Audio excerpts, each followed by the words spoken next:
हा आवाज आणि या घोषणा ऐकून बरं वाटलं. परंतु 2019ला उद्धव ठाकरेने देवाभाऊ सोबत गद्दारी न करता त्यांच्या सोबत राहिले असते, तर आज या ठिकाणी देवाभाऊ सोबत किंवा त्यांच्या ठिकाणी उद्धव ठाकरे बसलेले दिसले असते.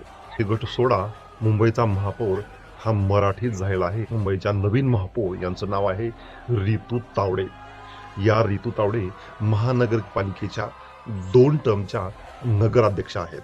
शिक्षण समितीच्या अध्यक्ष आहेत व आस्थापना समितीच्या उपाध्यक्ष देखील राहिलेल्या आहेत. वीज दरवाढीबाबत त्यांनी आंदोलन केले आहे. अशी बरीच कामं रितू तावडे यांनी नगराध्यक्ष असताना केलेली आहेत. ही त्यांची ओळख आहे. तो एक मराठी चेहरा आहे, परंतु सध्या एक टीका होत आहे. प्रभाग क्रमांक 132 म्हणजेच घाटकोपरचा हा प्रभाग क्रमांक असून यामधून रितू तावडे येतात आणि हा जो काही प्रभाग क्रमांक आहे, या प्रभागामध्ये गुजराती लोकांची संख्या जास्त आहे. त्यामुळे असं म्हणण्यात येत आहे की गुजराती बहुल भागामधून येणारी रितू तावडे ही मराठी हिताचे कामं करतील का नाही, परंतु असं काही नाहीये. या मराठी आहेत.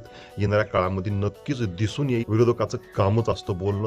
ते अशा पद्धतीनं बोलत आहेत की गुजराती बहुल भागातून येणारा हा चेहरा आहे, म्हणजेच गुजरात याच्याच हिताचे काम करणार. परंतु असं नाहीये मित्रांनो. देवाभाऊचं काम संपूर्ण महाराष्ट्रात आहे. महाराष्ट्राला माहिती आहे. त्यामुळेच प्रत्येक निवडणुकीमध्ये देवाभाऊचा विजयरथ कोणी अडवू शकत नाही. दुःखाची आणि खेदाची बाब आहे, उद्धव बाळासाहेब ठाकरे म्हणजेच बाळासाहेब ठाकरे यांची सत्ता गेले 30 वर्ष मुंबईवरती होती. गेले 30 वर्ष मुंबई महानगरपालिका त्यांच्या हातात होती.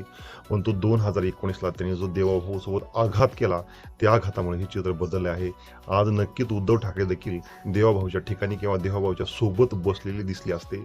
त्या ठिकाणी एकनाथ शिंदे तर आहेतच. मित्रांनो, पाहूयात मुंबईची नवीन महानगरपालिका कशा पद्धतीने काम करते, रितू तावडे कशा पद्धतीने काम करतायत. धन्यवाद.